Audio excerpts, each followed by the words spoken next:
Hello, in this video we're gonna check performance of a charger that comes with your INFINIX Hot 12i.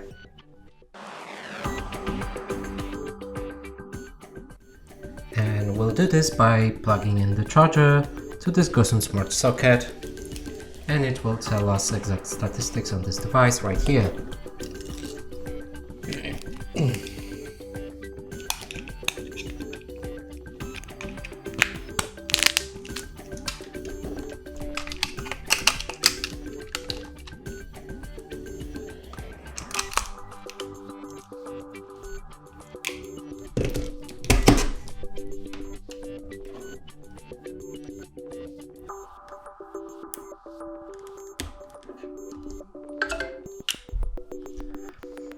So now the phone is plugged to the charger, and let's wait about 30 seconds till all of the statistics are stable.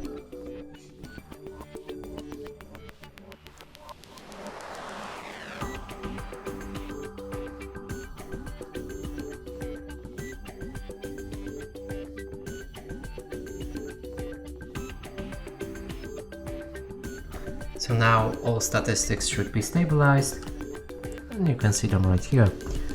And that's it for this video. Hope you like it. Please consider subscribing to our channel, leave a like and a comment below.